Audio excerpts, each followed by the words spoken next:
Hey everyone, this is Mike from Comic Book Trove here today with another omnibus review. And today I'm going to be taking a look at the recently reprinted Gotham Central Omnibus from DC Comics.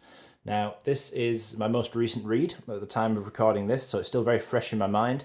So I'm going to do my usual thing here, give an overview of the book, we'll flick through, take a look at it, and I'll share some thoughts as I go through it. But I want to just say I'm going to try and keep this mostly spoiler-free because the story very much hinges on the mystery elements that are presented in here. For those who maybe aren't too familiar, the story is focused on following this team of detectives based in the Gotham City Police Department, the Major Crimes Unit specifically.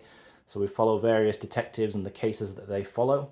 Although it is, of course, set in Gotham City, Batman is very much only a side character, really only pops into the story now and then, and is never really a central focus. So I want to clarify that this is not a Batman story, but because it's in Gotham, Batman comes up now and again, you know, as you'd expect. Let's take a look at the overall design of the book first of all then. So, pretty cool design for the dust cover here. We've got the cover to, I believe that's issue 1 on the front that they use for the cover there. The spine, you just got your Gotham Central Omnibus written in big going down the spine there, and then your main creator names. So this is written by Ed Brubaker, Greg Rucka. Most of the artwork by Michael Lark, and then also some work on here by Stefano Gaudiano and Cano. Not quite sure who that is, to be totally honest. Not 100% familiar with that creator. On the back specifically, you get a little bit of blurb about what we've got to expect here. Nice image of Batman sort of swooping down. On the freak beat in Gotham, every cop works in the shadow of the bat. And that's really kind of a theme here. You know, it's a really interesting insight into what it might be like for cops working in Gotham City, where you've got Batman and all the other members of the Bat family operating. And they all kind of, well, maybe not all of them, but there's mixed feelings towards Batman from these characters. Some think that he's a force for good, that he's on their side. Others are less supportive of Batman. They feel a little bit maybe jealous, a little bit insecure because he makes them look bad maybe. Some of them just think he's a vigilante and he doesn't have the right to do what he does. But yeah, that's certainly something that is explored throughout this story. Before we dive into it and take a look any further, I want to talk about the big negative of this book for me. This is the thing that I really don't like when DC do this. I hate it, in fact, to be honest, because I just don't see the reason for it with big, expensive deluxe edition books like this. This material that they use under the dust cover, the fact that it's plain doesn't really bother me. It's the material itself that I don't like. It's just really cheap feeling, and it literally rubs off on you when you're holding the book. It will rub off on your fingers and leave black marks on there. Just cheap material that really feels like there's no excuse for them to be putting out this kind of low quality stuff on these books when they cost as much as they do. Especially since a lot of their books don't use this, you know. I feel like most DC books don't do this anymore.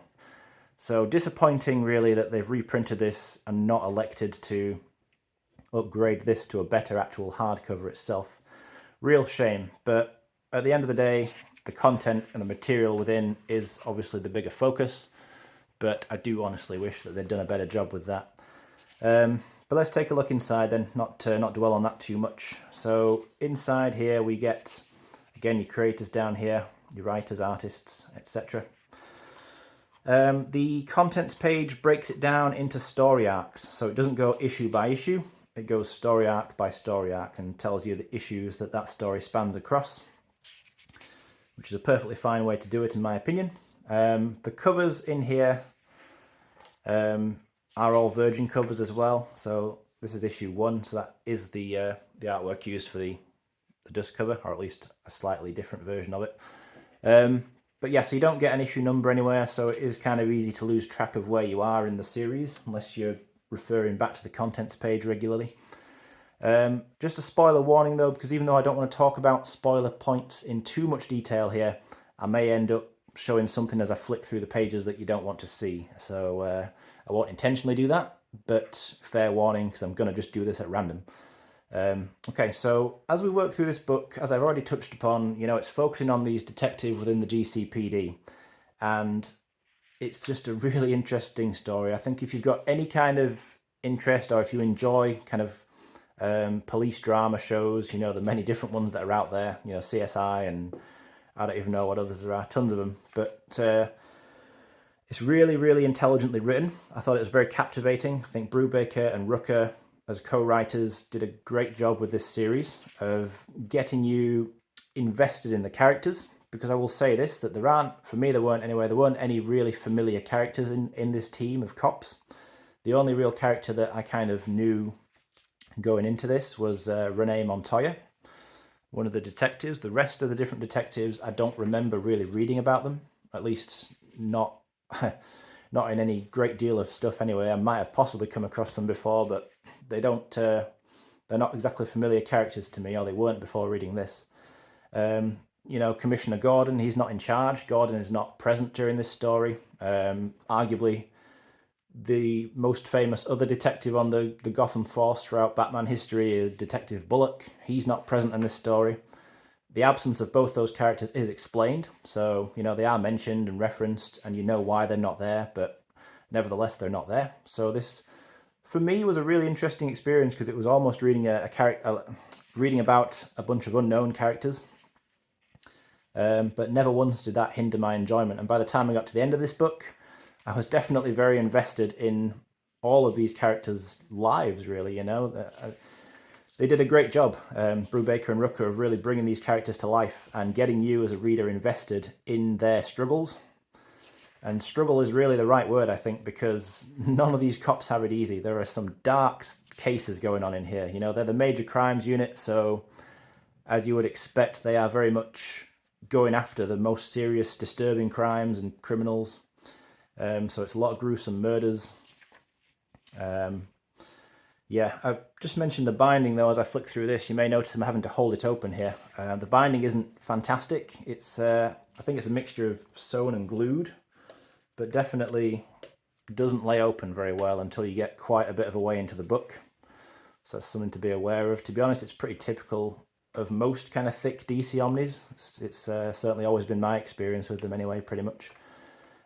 So not something that caught me out by surprise, but if you're mainly used to reading, for example, Marvel books, which don't tend to do this, at least not like that, when you're a couple of 100 pages in still doing that, yeah, might catch you by surprise, so worth pointing out, I think.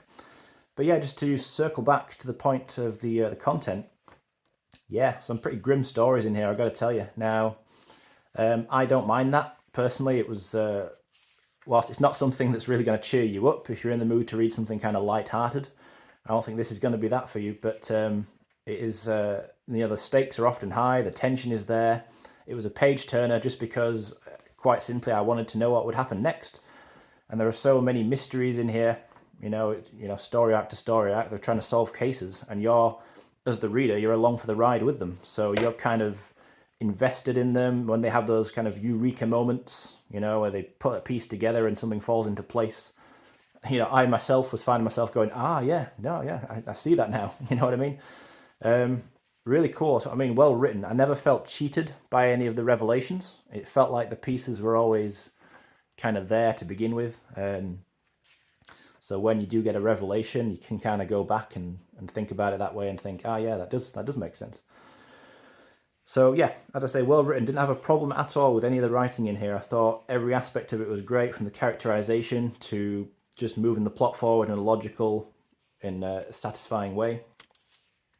Batman's various appearances are always utilised really well. As I said, he's never really a major player, but he comes into the story fairly frequently, but only for brief appearances at a time when he does so. So he'll just kind of drop in, sometimes literally just for 2 or 3 panels, say 1 or 2 typical Batman kind of short lines of dialogue to somebody, and then do the thing where he classically vanishes in an instant.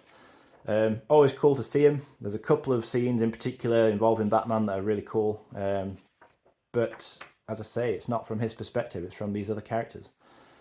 But quite a few supervillains get involved as well, so we get a look at various members of the Batman Rogues Gallery from the GCPD perspective.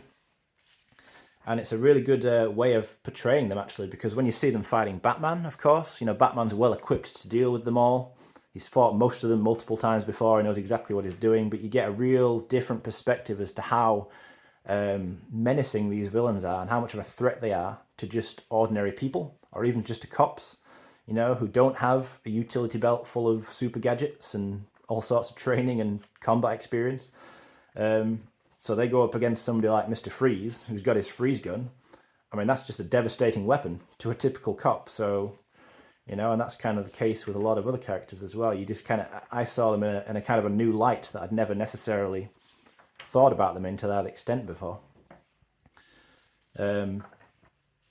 But through it all, I think what's really cool is how they managed to keep the glimmer of hope alive, you know, because as you read through more and more of this book, you go through more and more of these gruesome cases. And these cops are all, at the end of the day, they are doing what they do because they still believe that police work is necessary, you know, that they're doing the right thing. And none of this stuff gets them down, you know, they don't get jaded enough at any point, really, that they ever stop believing in that. So, you know, as I say, it deals with a lot of sad, depressing themes at times, and but there's always that glimmer of hope, you know, they keep going through it all, which I thought was pretty cool. I will say that the ending, I mean, unfortunately, this series ran, although the back of the book doesn't list this clearly, there's exactly 40 issues of this series, and this book contains the whole thing. So you get the full Gotham Central series in here, but when it finished with the 40th issue, that was it, you know, and there never was another Gotham Central or another series that really picked up the pieces from here. And whilst it kind of ends, I also feel like it's a little bit unresolved at the very end. I don't want to spoil this because it's about a very particular thing that happens towards the end of the book, but and it's very dramatic, so I don't really want to ruin that for anyone who's not read it. But when it does kind of end, I kind of just thought, oh, so that's just where we're going to have to leave it then.